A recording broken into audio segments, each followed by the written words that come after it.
Ci siamo, buon pomeriggio e benvenuti a un altro appuntamento di Trieste in diretta. Di venerdì noi ci occupiamo di cultura in senso stretto, in certi casi anche in senso lato.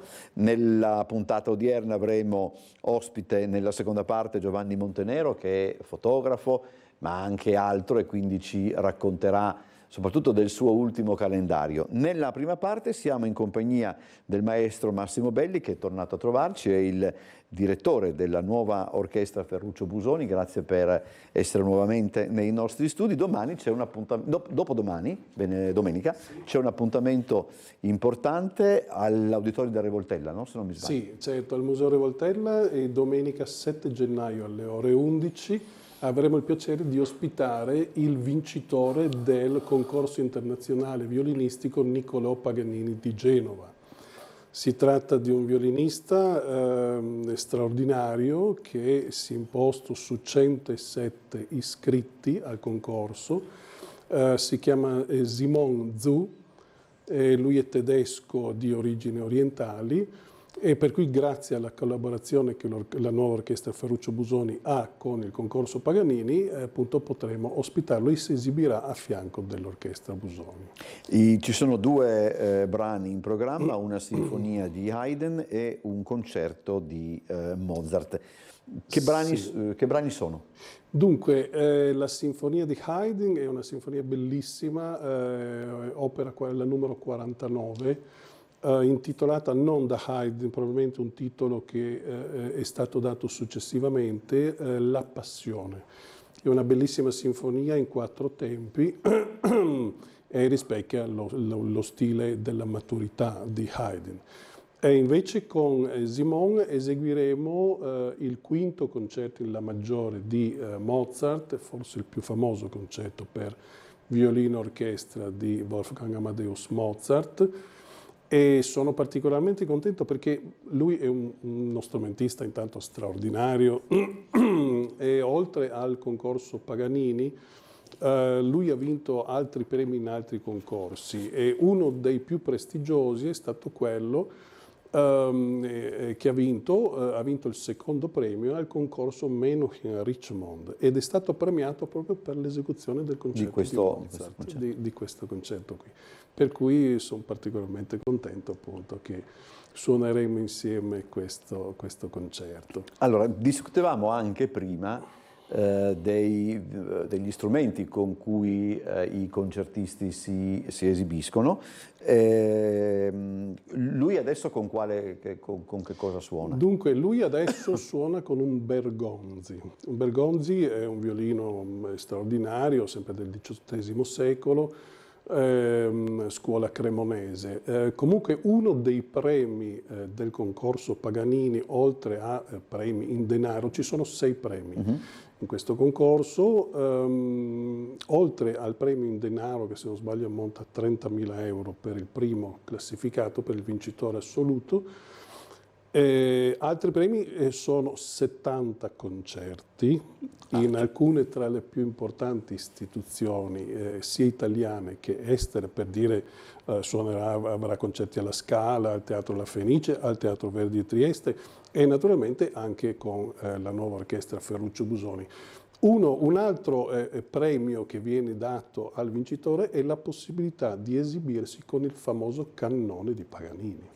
Ho capito. Questo violino straordinario, che è uno dei più preziosi del mondo, è un Guarneri del Gesù ed è appunto il violino appartenuto a Niccolò Paganini. Ma ecco, ne discutevamo anche prima, c'è una grande responsabilità, nel senso, voglio dire, mette un po' i brividi. Sì, mette un po' i brividi perché sono strumenti dal valore incalcolabile, praticamente valgono milioni di euro.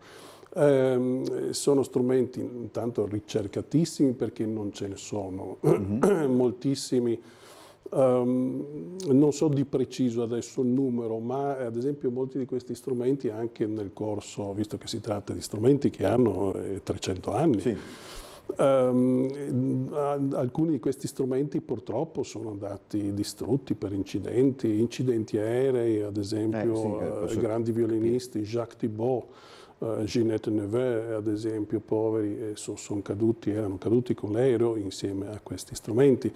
Per cui la responsabilità è veramente tanta.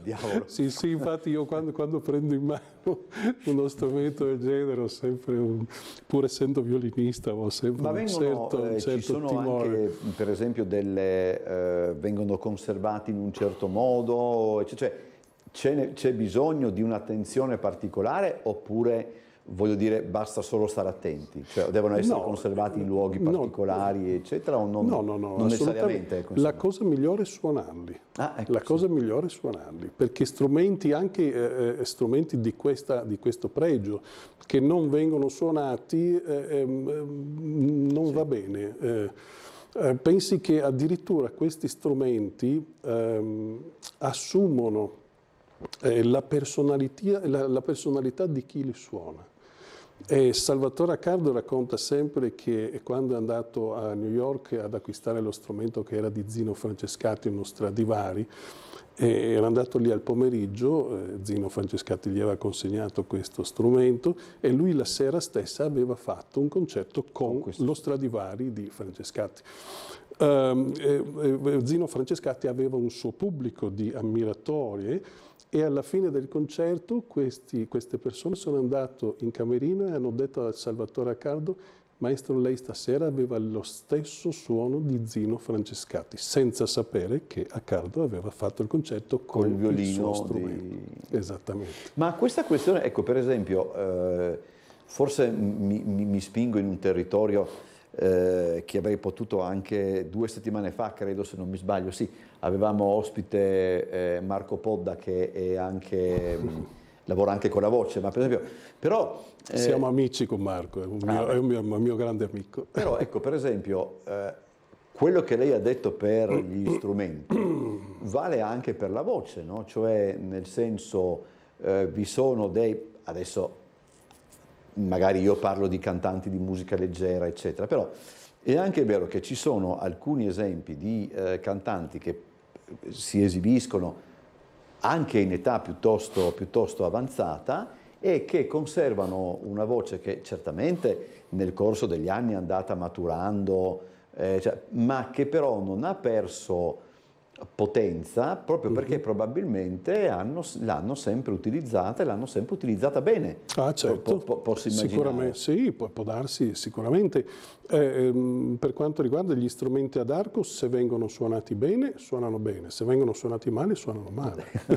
Anche Stradivari e anche strumenti incredibili, appunto, sì, bisogna suonarli bene. Poi naturalmente ogni tanto hanno bisogno della manutenzione. Assolutamente, ci sono dei liutai che sono dei grandi esperti, naturalmente, che possono mettere le mani su questi strumenti. Ecco, noi che insomma conosciamo appunto Stradivari, Guarnieri, eccetera, ci sono anche, come posso dire, liutai più vicini a noi che hanno realizzato degli strumenti validi, eccetera. Ci sono liutai di tutte le epoche, naturalmente il violino con la forma attuale nasce in Italia da Andrea Amati, poi dopo appunto ci sono state le grandi scuole di liuteria cremonesi con Amati, Stradivari e Guarneri.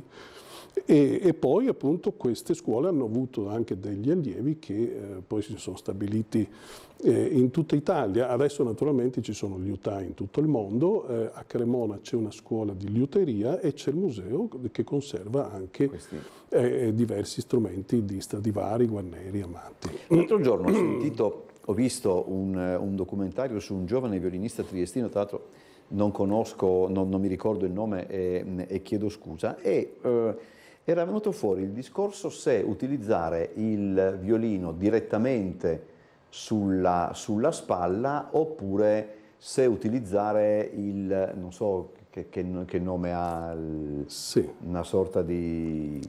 Dunque, allora, intanto il violino naturalmente è il violino moderno, perché nel corso dei secoli sono state apportate molte migliorie, molte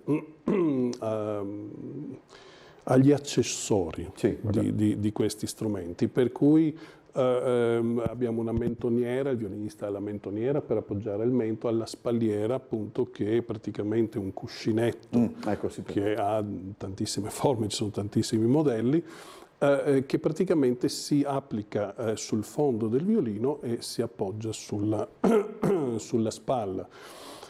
Poi dopo ci sono dei violinisti invece che preferiscono anche non usare la spalliera, ma preferiscono avere un contatto diretto con lo strumento. In questo caso appoggiano lo strumento sulla clavicola e il collo, non devono avere un collo molto lungo, altrimenti fanno fatica, certo, sì. È un modo diverso appunto di tenere, ma anche di suonare. Ma per esempio, dovendo impegnare anche, immagino, i muscoli, avete bisogno poi dopo anche voi di una messa a punto ogni tanto o non è un problema così? Intanto gli strumentisti sono come gli atleti. Quindi sì, uno strumentista, basta pensare quanto studio richiede il fatto di suonare bene uno strumento. Un violinista, io credo che comunque deve studiare quelle 4-5 ore al giorno, per cui immaginiamo a che sforzo, a quale stress vengono sottoposti i muscoli, i tendini, il fisico in generale. Per cui è consigliabile insieme allo studio di uno strumento, se possibile, poi naturalmente dipende dagli impegni e dal livello del violinista. Naturalmente se uno è un concertista di grido che fa 300 concerti l'anno, non so come possa ritagliarsi il tempo, ma è consigliabile appunto fare anche un po' di esercizio fisico, fare un po' di nuoto, un po' di palestra, qualcosa appunto per mantenere appunto il fisico sempre. Parliamo un po' di repertorio. Lei sa che a me ogni tanto piace fare queste digressioni, ma che insomma poi aiutano anche a capire qual è il vostro lavoro, insomma, no? Io rimango sempre appunto affascinato dalle scelte dei brani che vengono suonati, che vengono eseguiti nei concerti, e mi chiedo spesso se rispondano a che cosa rispondono, perché desumo che dobbiate fare per forza di cose attenzione a ciò che la gente ama, insomma, no? Però è anche vero che essendo il vostro un lavoro che è anche un lavoro di studio, e poi immagino sia anche, come posso dire, corretto che voi stessi vogliate anche, come posso dire, mettere a disposizione del pubblico anche quelli che sono i frutti dei vostri studi su un determinato autore, su un determinato genere, su un determinato periodo. Immagino che, come dire, contemperare tutte queste esigenze, tutto ciò diventi, adesso non voglio dire complicatissimo, perché insomma, però non è semplicissimo, non è che io dico, sai cosa, oggi facciamo Beethoven, oggi facciamo questa, non credo sia così semplice. No, assolutamente, ha toccato proprio il tasto giusto. Io sono direttore artistico appunto delle mattinate musicali internazionali da 23 anni, da quando sono nate, praticamente da quando sono partite, ma prima io ero un violinista, per cui proponevo i programmi come violinista, violino solo, violino pianoforte, violino orchestra. Sono anche un direttore d'orchestra, non dirigo solamente l'orchestra Busoni, ma dirigo anche altre orchestre. Per cui naturalmente ognuno di noi ha i suoi cavalli di battaglia, logicamente. Però appunto bisogna sempre stare molto attenti ad incontrare sempre il gusto e la voglia del pubblico, perché proporre, ad esempio, io adoro la musica contemporanea, a me piace molto proporre, io cerco di proporre sempre. La musica contemporanea perché mi interessa molto quello che viene prodotto anche oggi. dai compositori contemporanei, però naturalmente anche lì bisogna stare attenti, perché proporre un programma unicamente di musica contemporanea purtroppo non ha un grande richiamo sul pubblico. Allora magari bisogna cercare di accostare un brano di musica contemporanea ad una composizione molto più conosciuta e molto più di richiamo per il pubblico. Bisogna stare un po' attenti a diverse cose. Per esempio, quanto, mettiamola così, a livello logicamente di grande pubblico, no?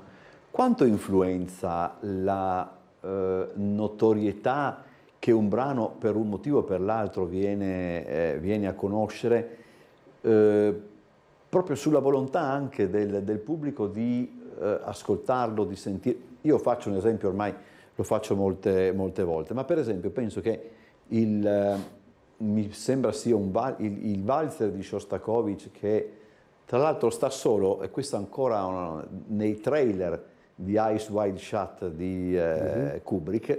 Prima di quel film era noto a pochi, ormai è diventato un brano anche abbastanza iconico, perché ti aiuta molto anche noi, se vogliamo sottolineare determinate cose con un brano musicale, quello ci serve. Esce questo, io ripeto ancora, è una cosa che ancora non mi va giù, ma positivamente, il fatto che non sia nel film ma nei trailer, questa è una cosa che mi d'improvviso questo brano appunto diventa popolarissimo, e immagino che venga anche richiesto nei concerti, eccetera. Immagino che pure a questo dovete in qualche modo stare attenti. Indubbiamente ci sono dei brani che hanno raggiunto una popolarità grazie anche appunto alle pubblicità, alla pubblicità, ma anche ai film naturalmente che si sono serviti di queste musiche.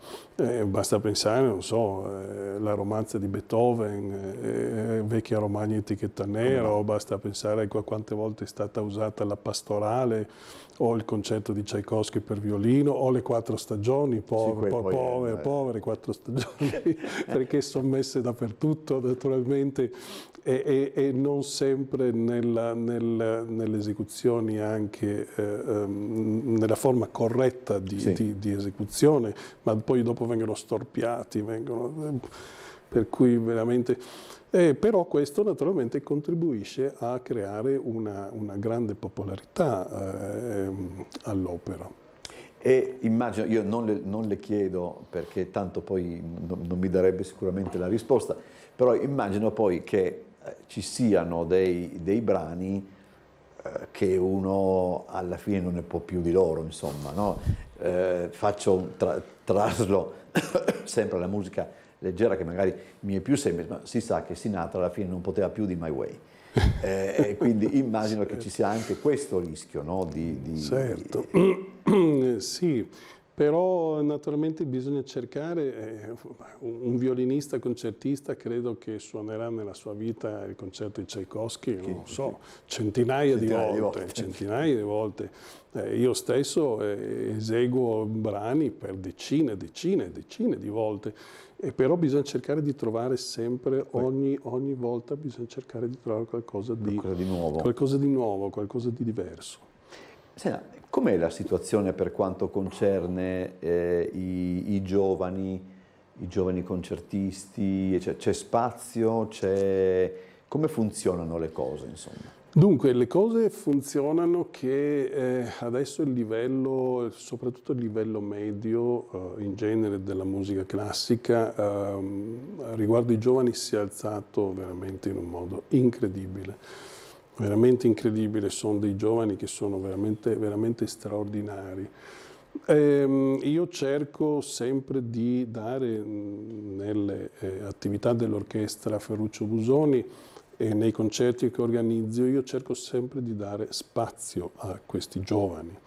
Basti pensare ad esempio che nell'organico dell'orchestra Ferruccio Busoni, accanto a dei musicisti di chiara fama come il primo violoncello della Fenice, il prima viola del Teatro Verdi, il maestro Lucio Degani, a costo sempre dei giovani che naturalmente devono essere dei talenti, dei grandi talenti, per mantenere alto il livello delle esecuzioni.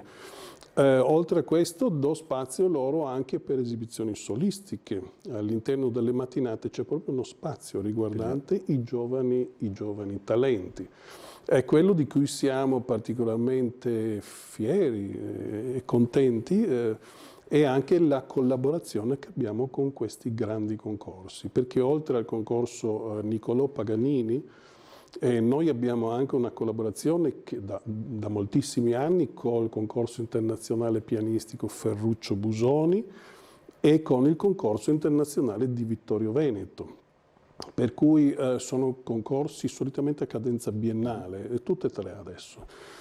E per cui ogni 2 anni noi ospitiamo questi giovani che sono giovani straordinari. Ad esempio quest'anno abbiamo inaugurato le mattinate musicali ospitando il pianista Arseni Moon, vincitore del concorso internazionale Ferruccio Busoni, un pianista stratosferico. Abbiamo fatto un concerto di Chopin, il primo concerto di Chopin con lui, e devo dire la verità, un pianista veramente straordinario. Quando si ascolta un giovane, appunto, si coglie subito Sì, io credo che naturalmente come tutte le cose, intanto è una mia idea, non so se... Io credo che come tutte le altre cose la globalizzazione ha avuto un suo peso anche sulla musica, come ad esempio nello sport. Sì, sì. Ad esempio si è tutto un po' amalgamato. Una volta ad esempio nella musica, ad esempio nel violino, io sono violinista per cui esistevano le scuole violinistiche, esisteva la scuola italiana, esisteva la scuola russa, la scuola francese, la franco-belga, la scuola tedesca, e tutte queste scuole avevano delle caratteristiche molto particolari, proprie. Adesso i giovani vanno con la facilità di viaggiare, di spostarsi che c'è oggi. I giovani possono andare veramente a studiare in qualsiasi parte del mondo con chi vogliono. Per cui naturalmente le caratteristiche di queste scuole forse non si riconoscono più tanto. Forse viene anche un po' privilegiato il lato tecnico, come nello sport, la potenza, la velocità. Il mio amico dice che vedere una partita di tennis adesso, vederla una partita di tennis storica di 30 anni, non può andare neanche tanto è l'esempio indietro. proprio che volevo fare. Dice sono 2 cose completamente diverse. Sono 2 cose completamente diverse, come le partite di calcio, ad esempio. Sono molto più lente, sono molto più... la raffinatezza dei colpi di un Panatta, adesso veramente c'è una velocità, una potenza che è veramente incredibile. Non sto dicendo che nella musica succeda questo, però un pochettino forse si privilegia molto la tecnica e in alcuni casi forse a scapito della personalità. Io faccio sempre l'esempio, io quando accendo la radio e sento Salvatore Accardo lo riconosco, quando suona David Oistrakh lo riconosco, Schering lo riconosco. Adesso faccio un po' di difficoltà a riconoscere i violinisti. Ma vale anche per certi aspetti, vale anche nel cinema in modo leggermente diverso, insomma, nel senso che laddove ci sono dei nuovi interpreti abbastanza riconoscibili per tutta una serie, poi c'è un magma dove non riconosci uno dall'altro. Ultima domanda. Che non riguarda soltanto i giovani, ma penso chiunque, insomma, no? un professionista. Non ho mai capito se il fatto che grazie a YouTube, grazie alla rete, ormai tutto quanto sia a disposizione, no? Nel senso, uno dice voglio sentire Menuhin, voglio sentire Rubinstein, e lo trova, perché poi si trovano queste cose. Non capisco mai se proprio per chi fa il suo mestiere sia un bene o un male. Io credo che ci sono i pro e i contro. I pro e i contro. I pro sono che adesso naturalmente su YouTube si trova qualsiasi cosa. Uno vuole ascoltare un qualsiasi violinista, va su YouTube, lo trova, lo ascolta. Bisogna stare però anche molto attenti a quello che si ascolta, perché non sempre, perché su YouTube c'è tanta spazzatura anche, cioè perché tutti pubblicano su YouTube, e io ho tanti diversi allievi in conservatorio, ogni tanto mi vengono e sento naturalmente che hanno preso da qualcuno, hanno ascoltato qualcuno, lo sento nella loro esecuzione di qualche brano di musica, allora chiedo ma da dove hai tirato fuori questi? E ho ascoltato su YouTube, sì, ma chi? E alcune volte non lo sanno, per cui bisogna stare molto attenti. E poi penso sempre anche che questo possa diventare una forma di pigrizia mentale. Cioè, io penso sempre, nell'Ottocento, quando non esisteva la radio, quando non esisteva la televisione, quando non esisteva YouTube, alcune persone avevano un'occasione magari unica nella loro vita di sentire una sinfonia di Beethoven o una sinfonia di Brahms. E allora io mi chiedo ad esempio come faceva il pubblico all'epoca quando sentiva un'opera di Verdi per la prima volta ad uscire dal teatro e cantare le arie.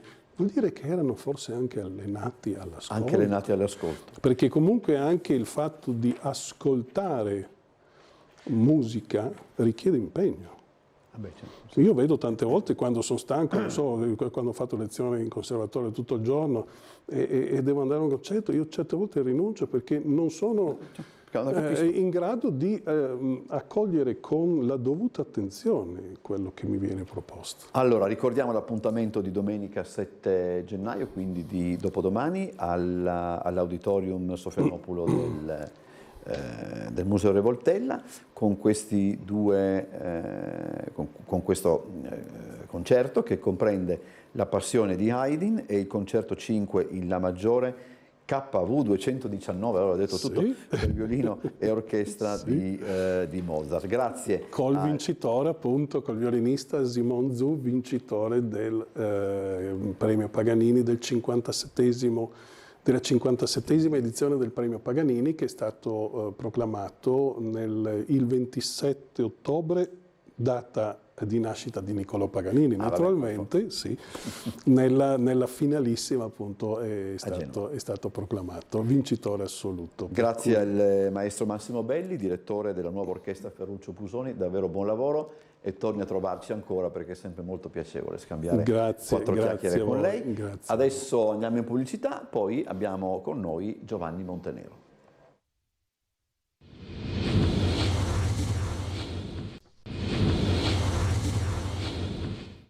Seconda parte di questa puntata di Trieste in diretta, siamo in compagnia di Giovanni Montenero che è tornato a trovarci intanto per presentarci l'edizione 2024 del calendario di Lipizza, insomma adesso...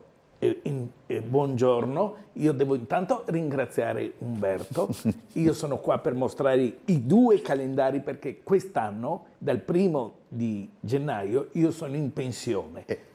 Quindi ti ho fatto due calendari? Ho detto faccio l'americano e ho fatto due calendari sulle due mie passioni normali, cioè Lipizza, il paradiso terrestre a 20 minuti da Trieste, e il Molo Audace. Ah, sono due diversi. Sono due diversi. Ah, ho capito. Ma perché il Molo Audace? Perché Lipizza abbiamo parlato l'altro anno, ma del Molo Audace... Mi pare che era venuto anche a mostrare quello del Molo Audace. Sì, ma non chissà perché sono più concentrato su Lipizza, ero più concentrato su Lipizza. Perché forse. è più recente, perché ormai anche tu hai una certa età. Ma il discorso è che io, il Molo Audace, io vado da 30 anni e ho fatto un calendario quando lavoravamo assieme a Trieste e oggi.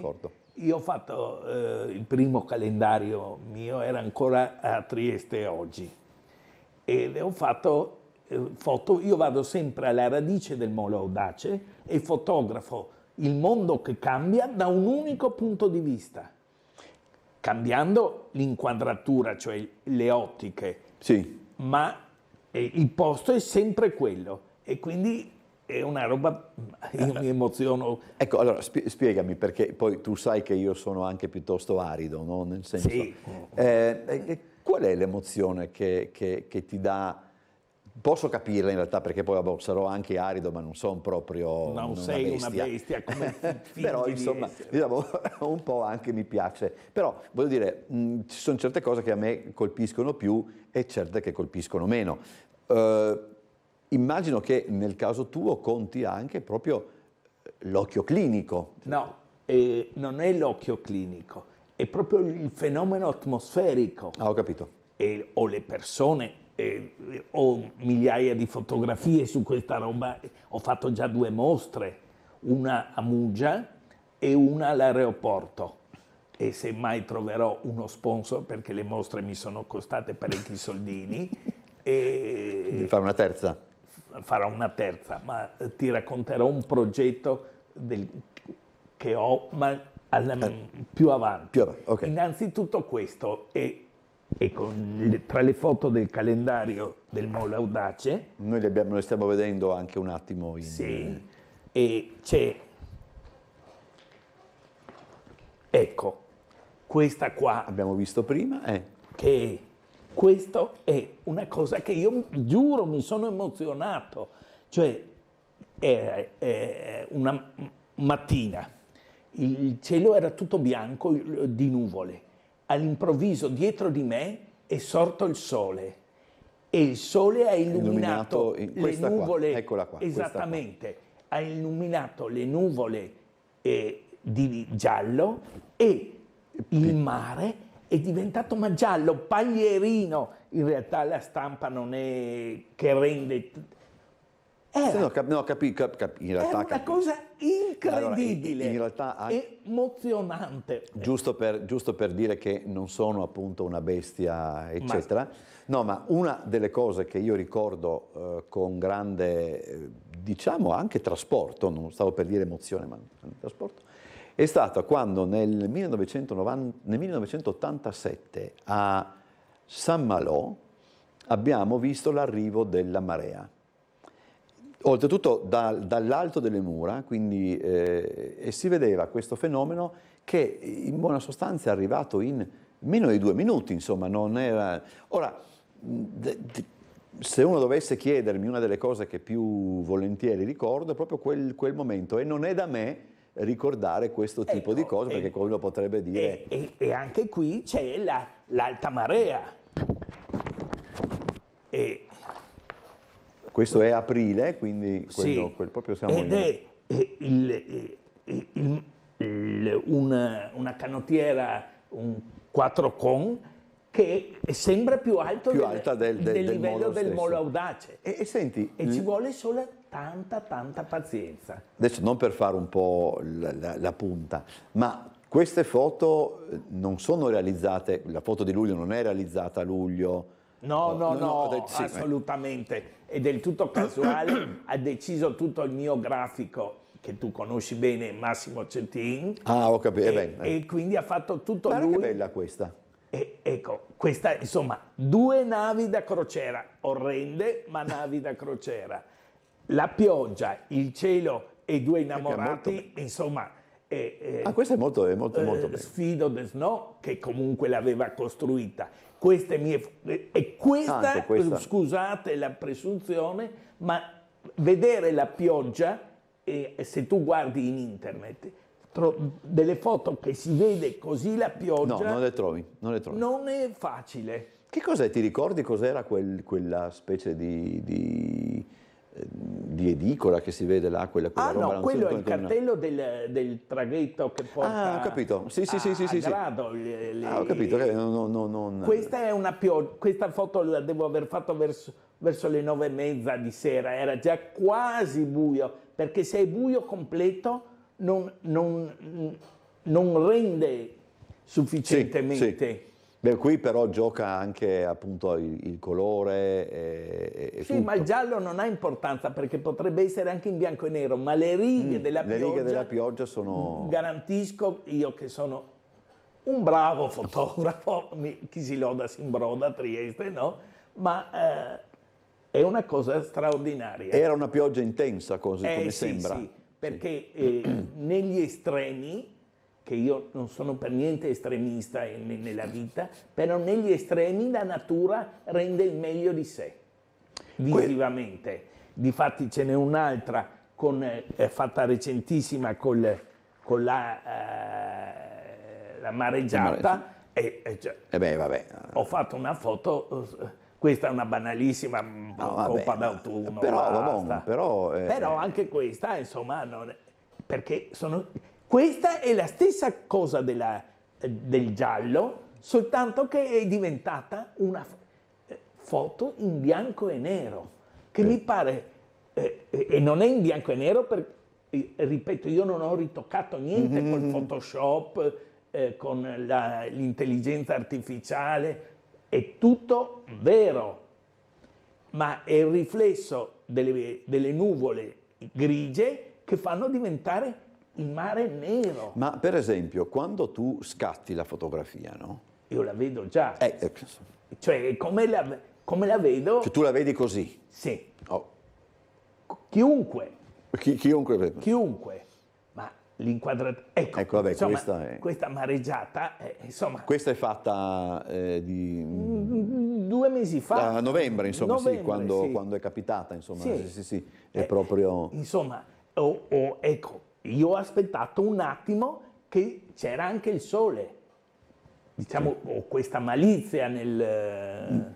Tu ti ricordi, per esempio, vabbè, tu hai un po' di anni più di me, insomma, ti ricordi, per esempio, ti ricordavi la mareggiata, quella dei fine anni 60, sì, eccetera, te la ricordi? E ho anche una storia curiosa.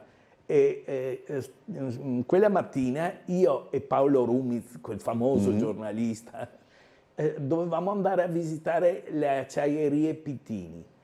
E siamo partiti e a Barcola c'era sta mareggiata. Io sono sceso dalla macchina, c'era acqua altissima, perché quando mi lascio trascinare notoriamente, mi sono bagnato tutti i pantaloni e sono arrivato, ce l'ho ancora a casa la foto in bianco e nero ovviamente, e sono andato alla Pitini completamente fradicio. E mi ricordo che andavo vicino il forno per un po' scaldarmi. Sì. Ma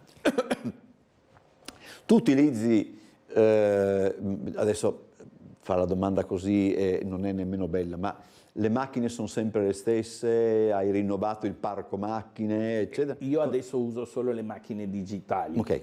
Ecco, io sono contrarissimo a chi mi viene a spiegare che con la purezza della pellicola. No. L'importante è usarla con saggezza e onestà, cioè adesso si può fare tutto finto, questa mareggiata, il cielo, la potreste, sì. Tutto. Ecco, io l'unica cosa che faccio ritoccare a Massimo Centin è gli sporchi che ci sono sul sensore, e perché sono un po' così, a Trieste se li fa papabacoli, no? E allora ho degli sporchezzi sul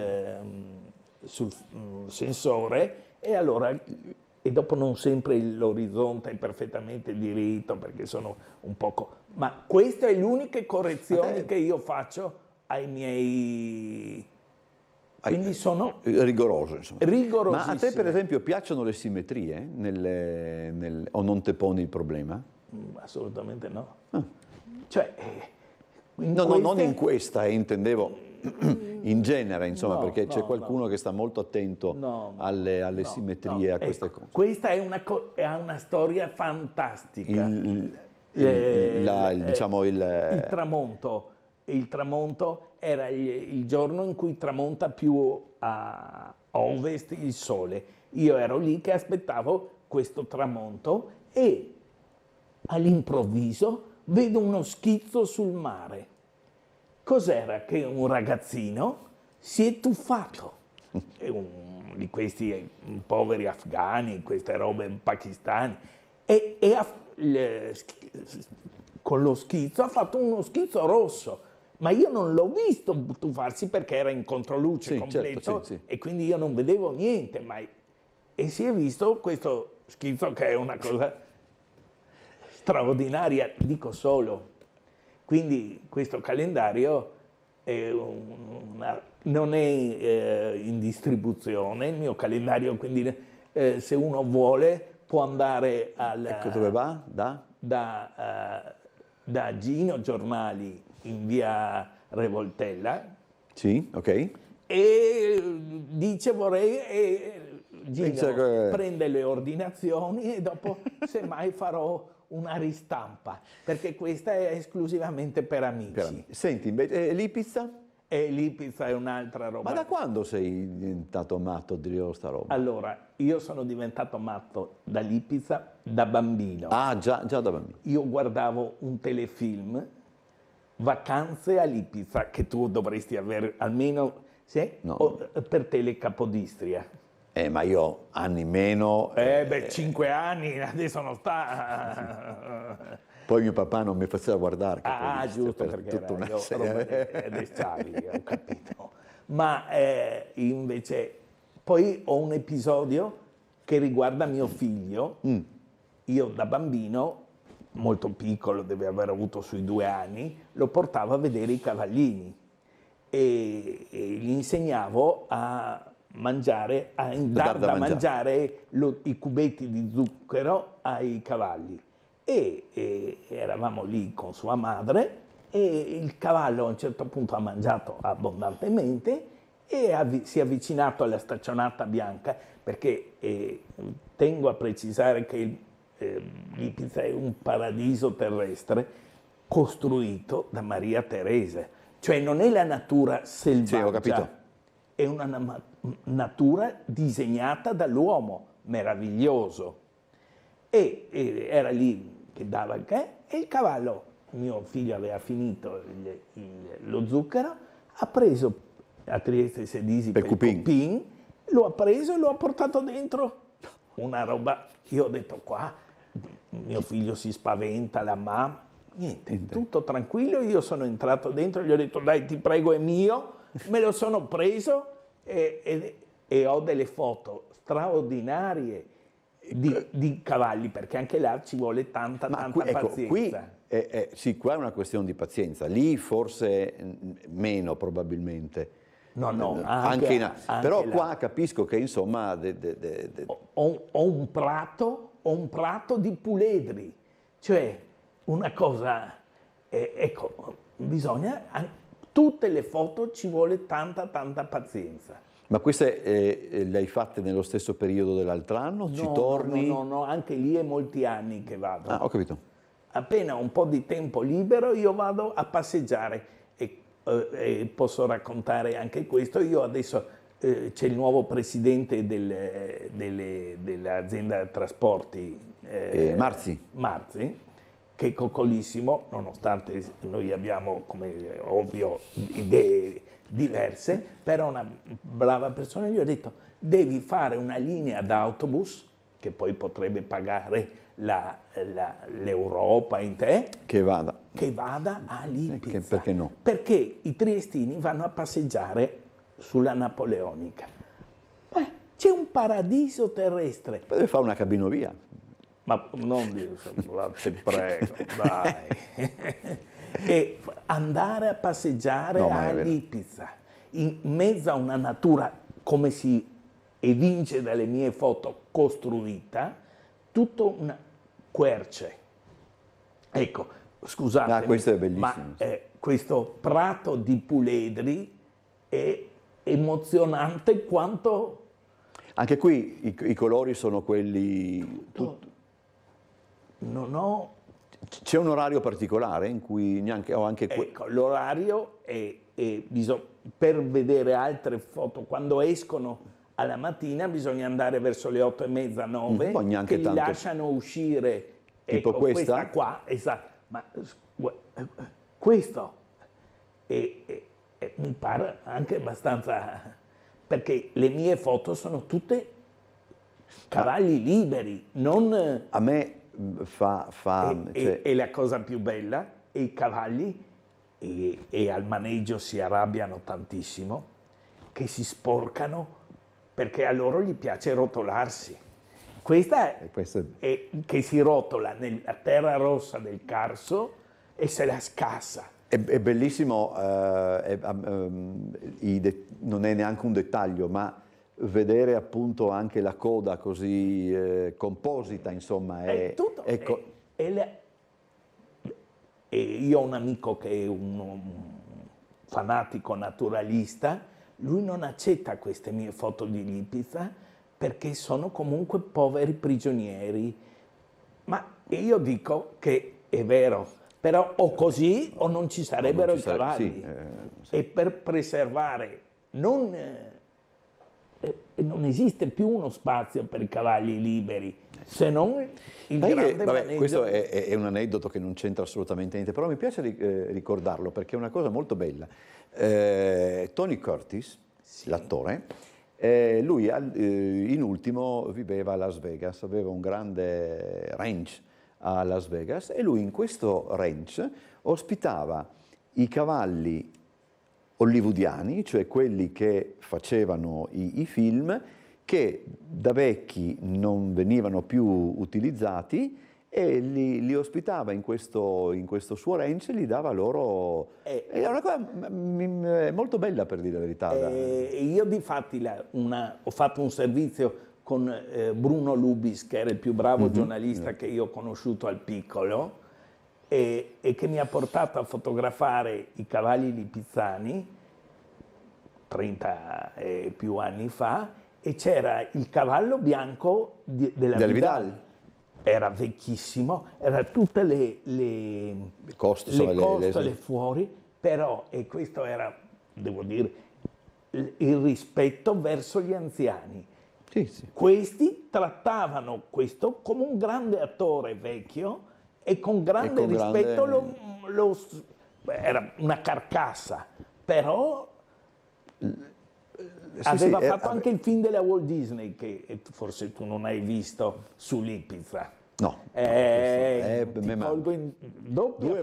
due volte impreparato oggi. Il film di Walt Disney su Lipizzan e il telefilm. Il telefilm com'è? Vacanze a Lipizzan. Vacanze a Lipizzan, li trovi forse si trova su YouTube. Internet. No, li trovi in internet e sono piuttosto interessanti. Tu sei in pensione? Sì. Dopo quanti anni?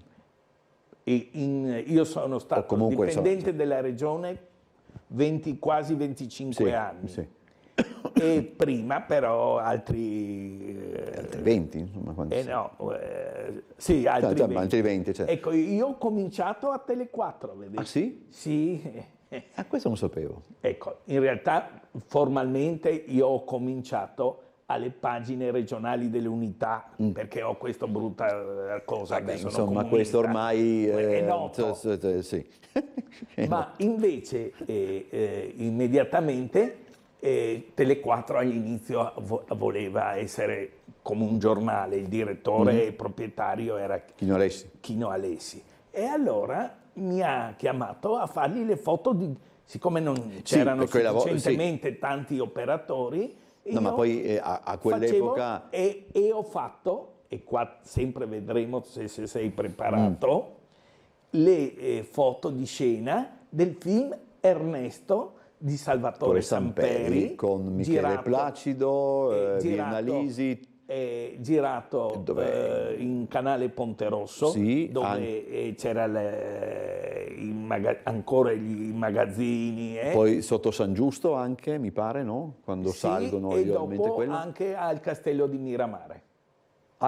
Ma anche in Carso Desumo. Beh, io ho fatto forse magari lì hanno fatto. E ho fatto un paio di foto. Sì, quelli erano gli anni perché il film è del 79. Quindi che ho ancora i negativi a casa e che adesso questa è l'ultima cosa su cui voglio tediarti. Vorrei che l'istituzione per la quale lavoro recuperi il mio archivio, lo digitalizzi finché sono vivo, perché sono ancora lucido da raccontare cosa sono queste foto, perché io ho abbastanza memoria e fare, non so, io per il piccolo ho fotografato il capo della CIA nel nord Italia.